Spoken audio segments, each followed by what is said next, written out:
We're here in not so sunny Spain at the grand part of the 2023 Tour de France, looking for the latest unreleased bikes. And this year there are some incredibly interesting machines to show you.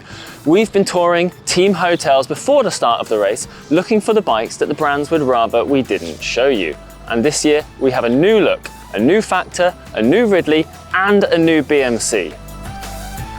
But before we show you any of those, a big thanks to Lezyne for sponsoring this part of the video. And if you haven't already, please do give this video a thumbs up and subscribe to our wonderful channel if you want to see more videos like this.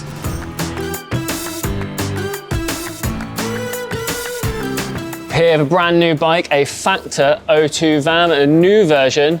Drop seat stays, possibly slightly lighter, possibly slightly more aero. It's got this incredibly thin top tube up there. Integrated seat post, looks like they've kind of remolded the down tube as well. We've got the new integrated handlebar, which we first saw on the Ostro at last year's Tour de France. Also potentially a new wheel set, a Blackint 2833, obviously fairly shallow rims, but looks like carbon spokes as well, so presumably that's a pretty lightweight wheel set. This is Simon Clarke's. It's got a Dura Ace 12-speed group set with a power to max power meter, FSA chain rings and cranks, Dura Ace pedals, a Sella Italia saddle, and what look like Continental GP 5000 tyres, which are non-sponsor correct, but I think the mechanics have been out with their magic black marker pen. Now in terms of the details, Clarke's using 54 40-tooth chain rings paired with an 11 to 34-tooth cassette out back. Now that's pretty big for the hilly terrain around Bilbao, but you know, World Tour Peloton, Tour de France, I imagine they'll all be going pretty fast. Clarke has a very pro setup up front. You know, we just measured this stem and it's about 15 centimeters long. So super low, super long position on the bike, as you'd expect of a Tour de France rider. The paint job's also pretty nice. It's a kind of clear, glossy coat over a kind of bare carbon, which I imagine is there just to, you know, shave every single gram. One really interesting thing is that Clarke only rides with one bottle cage. Now, when I first saw this, I thought it might just be, well, you know, new bike, they just haven't put it on yet. But actually, our editor George reminded me that Simon Clarke actually races like this, which is pretty unusual. I don't know of any other riders in the pro peloton who only race with one bottle cage, but of course it is lighter. So just weigh in Simon Clarke's Factor O2 van, and it's about 6.89 kilos, which is pretty light considering last year most bikes were around 7.5 kilos. So that's pretty good.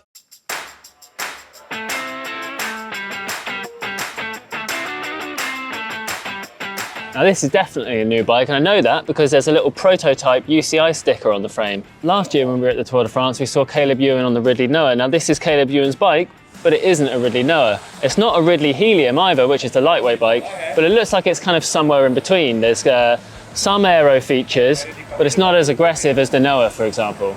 So in terms of aero details, it's got obviously camtail aerofoil tube shapes on the kind of down tube and on the seat tube. The seat stays are also kind of slightly aero profile, but not super aggressively. Also we've got an aero seat post, but again, not as thin and aggressive as on the Noah Fast. Does look like it uses the same handlebar though, as we've got this Dada one-piece integrated cockpit that you would also get on the Noah. Now in terms of his drivetrain, Ewan's running a standard team issue Shimano Dura Ace 12-speed group set. It looks like he's got an 11 to 32 cassette out the back. Now he might change that considering the opening stages have a fair bit of climbing, but you know, you never know, maybe Ewan likes a tighter cassette. In terms of those tyres, these are the new Corsa Pro TLR model. He is running them tubeless, and those wheels are DT Swiss Arc 1100, and it's got the DT Swiss 180 hubs, which have ceramic bearings just for that little bit of extra gain. So last year when we saw his Noah Fast, he was riding a 51 centimeter bike, and this looks about the same size. Obviously it's pretty small, and on this size the seat stays don't appear to be dropped much, if at all, but we'll obviously have to wait to see if we see a larger size, maybe that will change. One thing that is also interesting is, you know, despite the small frame, Ewan's actually running, looks like little pedal extenders just to give him a slightly wider Q factor. Obviously that can just be a kind of personal preference thing down to bike fit. In terms of sizing though, Ewan does seem to have a pretty long stem and a fairly narrow bar. We'll measure it in just a second, but he isn't running it completely slammed, which is fairly unusual for a Tour de France bike. Ewan also has little sprint shifters just on the drops, just below the inside of the hoods, you know, presumably to help him be able to shift from the drops when he's sprinting. So in terms of the overall frame shapes, they're quite boxy, and so you've got a kind of truncated aerofoil down tube, a kind of aerofoil seat tube. It's actually quite slim and is similar size to the seat post. And just on that seat post, you can just see they've zip tied on a little race number holder, which of course every bike needs a race number holder at the Tour de France. So just measured it, and actually it is super aggressive and super narrow. Ewan's running a 14 centimeter stem paired with a handlebar that's pretty much 36 centimeters wide center to center. So super long and super narrow. So even though it's not fully stacked at the front end, he's still going to be able to get really compact and really narrow on the bike. Just one more thing to add on that, he's also got his shifter hood slightly turned in, so I guess the effective position just between the shifters is going to be even narrower. So just measured the tyres with my handy little calipers, and they're actually coming up fairly narrow at just 26.5 millimeters, and that's one of the narrowest tyres we've seen so far. Last year, Ewan's Ridley Noah weighed about 7.8 kilos, so it'll be really interesting to see how much this one weighs this year. Oh, it's coming in at 7.5 exactly, so about 300 grams lighter then. So this is a brand new aero bike from AG2R Mondial sponsor BMC. Now we don't really know too much about this bike of course, but considering the current aero bike is a time machine, I expect it's a new time machine road. Now, as you can see on the down tube, it says it's being created in collaboration with the Red Bull Advanced Technologies. Obviously, Red Bull run the Formula One team as well as a load of other projects.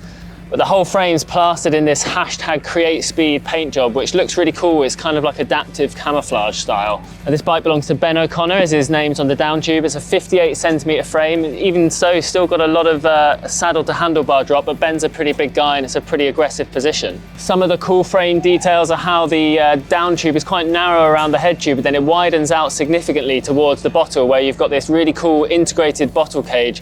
Guess just shields the bottle from the wind and just helps make it a little bit more aero with that in place. At the front of the bike, we've got this new integrated handlebar. It's the one that comes off the BMC Cyclists gravel bike, and it's super narrow at the front, presumably, you know, super fast position. But the fork has also got this really wide leg, and I guess that's just there to kind of stop the interaction between the front wheel and the tyre, just make things a bit more aero. Towards the rear of the bike, you've got this aero profile seat tube. The carbon kind of extends just here above where the seat stays meet the seat tube, and I'm guessing that's again just for kind of aerodynamic efficiency. The seat stays are pretty thin and they're dropped, of course, which is that classic trademark BMC style. I'm guessing that's going to add a little bit of comfort. The seat stays as well, not as chunky as you might expect. They're kind of quite thin, but they kind of come out obviously in this straight line from the bottom bracket, and presumably stiff enough for someone like Ben O'Connor. One thing that's quite cool with this seat post is that this little integrated race number holder seems to be kind of wedged in with the seat post, kind of holding it in place. So I wonder if that's something to do with the seat post design, and perhaps on consumer bikes you won't get a race number holder, you just get maybe a kind of little wedge for it there instead. Now, as you probably expect, Ben's running the latest Campagnolo wireless group set. It's a 12 speed, starts with a 10 tooth cog at the back, but Ben is still running the kind of 54, 39 tooth chain rings instead of the new smaller ones, but obviously Tour de France speeds slightly higher than most amateurs with a chain. Up front, you've got the new shifters, and of course, no more thumb shifter, so you've got the two buttons there. Still 2x, of course, but you've got individual battery on both the front derailleur and the rear derailleur. In terms of the wheels, Ben's running Campagnolo Bora 45 wheels with Pirelli P0 race tyres. It looks like they've got them set up with Pirelli inner tubes. Now I wonder if these are the TPU inner tubes, which are kind of ultra light instead of tubeless, so maybe a little weight gain there as well. And then finishing off up top, we've got this really cool 3D printed saddle. Now I've never ridden a 3D printed saddle myself, but a lot of my colleagues have, and apparently they're super comfortable. So I just measured it, and as suspected, it's a super long, super narrow setup. Now O'Connor's running a 14 centimeter stem paired with a 36 centimeter wide bar, and his lever hoods are also just tilted in ever so slightly because it's a flared bar, giving him just that extra narrower position. Now in terms of the tyres, these are kind of printed 28C, but they're actually measuring up just over 30 millimeters on these rims. So even for an aero bike, that's a pretty wide tyre, but I'm guessing, you know, this is what the team thinks is the best setup. Okay, so in terms of weight, this one is coming in at 7.34 kilos. That's pretty good, isn't it, for an aero bike? This is the new Lux 795 Blade RS of Team Cofidis, and it's got a really, really cool lightweight / aero design, the truncated aerofoil down tube, same on the seat tube here, and I really like the way these seat stays kind of have this bladed edge and they integrate with the seat tube really nicely. Up front, you've also got a kind of wide stance fork, which is a trend we're seeing across aero bikes quite a lot at the moment. And up front, you've got a cockpit, which kind of looks integrated, but it's actually a two-part system. It's got a clean kind of aero stem that flows into the handlebar really, really nicely. But when you get a close-up, you can see that they're not actually a one piece, it's two pieces, which maintains the ability to adjust the stem length and the handlebar width independently of each other for a better bike fit. Now, while most of the teams have moved across to tubeless tyres, Cofidis appear to still be mostly on tubular tyres, now running the new Michelin Power Cups in a 25mm size, which is fairly narrow by today's standards. So the 795 blade RS frame set has a claimed weight of around 890 grams in a size small, though this is a significantly larger bike, so it probably weighs a little bit more. In terms of the drivetrain, Cofidis are on Shimano 12-speed Dura-Ace. Of course, they've got the SRM there, which is quite unusual. We used to see these on practically every single bike in the World Tour peloton, but nowadays it's just on Cofidis bikes. It's got a nice design to integrate cleanly with the new R9200 chainrings, but it also uses the Look cranks, which have a really cool system that allows you to adjust the crank length just at the pedal axle. So that's quite a cool detail. You kind of see from the other side of the bike, the bottom bracket the height of it has been extended, and it's really boxy, presumably just for kind of that extra pedaling stiffness. Another thing we don't see so much of anymore is white bar tape. Again, you used to see that a lot of the time at the Tour de France in years gone by, but most riders just use black bar tape these days, so that's a cool little detail too. Continuing with the Look theme, the Cofidis team are also on Look pedals, and this rider's on the Keo 2 Carbon Max model rather than the kind of top-end Keo blade. So let's move on to measurements then. We'll get the tape measure out, we'll measure the handlebars and the stem, and we'll also measure the tyres. As I already said, they're 25mm, and given these are tubeless, I expect them to measure 25mm. So now this frame set has a claimed weight of 890 grams in a size small, but this is an XL frame, so I suspect it weighs a little bit more, but let's have a see what it is on the scales. Not bad, that's around 753, 754, which is pretty good considering how big this bike is. So those were 4 brand new bikes from the 2023 Tour de France. Of course, as you can see, we're still here in Bilbao, so like this video and subscribe to our channel if you want to see more videos like this.